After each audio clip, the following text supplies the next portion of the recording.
Mark, I really like the safety position. I really like the strong safety position. It's my favorite position on the entire defensive side of the football. So I'm really excited to talk about the safeties. I think the SEC has a deep field of safeties returning. I think safeties are underrated. They play second fiddle to the cornerbacks. So I'm really looking forward to diving into the position of safety. So I'll just start it off. I think the best returning safety in the entire league, and this is going to surprise a few people, is Jonathan Ford, free safety out of Auburn. 6'1", 205 pounds. Ford had 118 tackles last season, number 3 in the SEC. For a free safety, that's pretty good. 68 solo tackles, also number 3 in the SEC. He did contribute one sack, 2 interceptions, 2 forced fumbles. I think what he did for the Auburn defense was kept that defense alive. They had some struggles. He was asked to do a lot of stuff, both in the pass defense and run stopping, which is critically important for those safeties. That versatility that you see, the safeties these days have to be able to play the run and play the passing game, which is what separates the safety from the cornerback position. So I looked at Jonathan Ford for his ability to defend the pass on the deep end of the field and to come up and do some run stopping. I think he was asked to do a lot more than he should have with that Auburn defense last year. Coming in at number 2, not going to surprise anybody, Eddie Jackson out of Alabama, 6 foot 195, third-team All-American last year with the Associated Press, 46 tackles, 6 interceptions. If you look at Jonathan Ford and Eddie Jackson, they almost kind of have the roles reversed. Ford, the free safety, had 118 tackles, and Jackson, the strong safety, had 6 interceptions. I think that's because of the schemes they play and the defenses they had. A lot of teams, when they look at Alabama, they know they're not going to have the time to throw deep because of that fierce defensive front and the pass rush, so they focus a lot on crossing routes and underneath routes, which is where Eddie Jackson just devoured quarterbacks last year. So as a strong safety, he came in with 6 interceptions and really was the attitude guy in that defensive secondary for Alabama last year, set the tone leadership-wise. And so they're very happy to have him back this year. Coming at number 3, somebody David's going to be able to tell us a lot about, Marcus Maye, 6'1", 210, prototypical size for a strong safety. I really like this guy. There were only 4 defensive backs in the top 15 of the SEC in tackles last year. He was at number 15 with 79 tackles. Again, in that strong safety spot, you have to be so versatile. He is versatile. He has the speed and the size. He can play anywhere from a nickelback to an outside linebacker. That's how versatile he is. 2 interceptions, 5 forced fumbles to go along with those 79 tackles in 2015. Also a USA Today All-American returning. For number 4 and number 5, I'm going to do something a little bit different here. I'm going with teammates.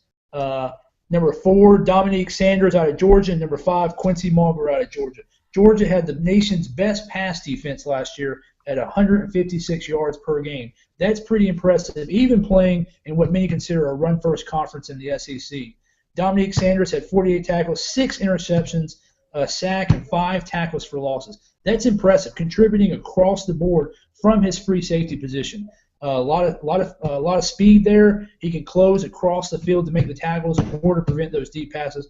And his backfield buddy back there, Quincy Mauger, 6'1", 200. Again, prototypical size for that strong safety. 58 tackles, 3.5 tackles for losses, 5 QB pressures, and 5 pass blocks. Those 2 guys manning the back end of Georgia's defense did everything beyond the line of scrimmage, on the deep end, short routes. They really set the tone for the nation's best pass defense. And I think that earns them the number 4 and number 5 spots of safeties coming back this year. That's really going to be big for Georgia's defense coming back into this year. I think it's going to cause opposing coaches a lot of scheme nightmares as they prepare to face the Bulldogs. So, again, I'm excited to talk about safeties, the versatility, the energy they bring, those hard hits. And I think this is deep class, but those are my top 5 coming back. Yeah, Mark, I thought there were about 7 guys that could have been anywhere between 1 and 7 on this list. I like Armani Watts, 126 tackles, like you said. I dinged Watts a little bit because of the defensive scheme he was in. Teams passed less against A&M than they passed against Auburn. They ran far more against A&M than they ran against Auburn. Here's the other thing about A&M. It's not Watts' fault, but you look at that front line for A&M, Myles Garrett, Deshaun Hall, and Dylan Mack they had last year. That's about 40 tackles for loss. There is no reason Armani Watts should have had 126 tackles. No reason whatsoever. Auburn asked Jonathan Ford in their scheme to play much more of a hybrid safety than a true free safety. Armani Watts is really playing a true free safety position and still has 126 tackles. So I kind of dinged Watts because of his teammates. I don't think he was asked to make 126 tackles. You're absolutely right about Jamal Adams. Another guy, I actually had him at 6 and Watts at 7. But either one of those guys really could have been 1, 2, 3, 4, or 5. Jamal Adams is a great athlete, but I kind of dinged him a little bit because he's surrounded by other great athletes on that LSU defense. At 7, I think a guy we didn't talk about that could also be anywhere in the top 7 is Brandon Bryant out of Mississippi State. I talked about the two Georgia safeties and about how they did a little bit of everything. Bryant was the same way. Had 63 tackles, 2 sacks, and 3 interceptions. A little bit underrated because he's over there in Mississippi State, but they lost a lot of talent on defense. And for him to keep that production, I thought was pretty impressive. I think he's flying under the radar, and I think he's got a chance to be first or second team All-SEC at the end of this season. I think there's really 7 top-level safeties in the league. And I think, 8 top-level safeties in the league, Brandon Bryant being the 8th.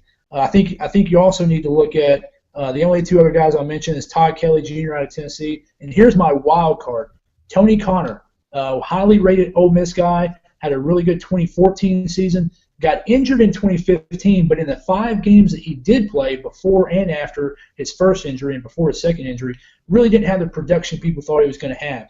If he's back and if he's healthy and if he plays like he played in 2014, he could end up in the top 5 of this list at the end of the season. So I really have him as a wild card. Todd Kelly Jr. started midway through the season last year but came on strong, really played a vital role as a young guy in that Tennessee defense. He's going to be surrounded by a lot of talent. He could end up on this list at the end of the season too. So those are my 2 wild cards, Tony Connor and Todd Kelly. But I think the SEC is really deep in safeties, and I love the strong safety position.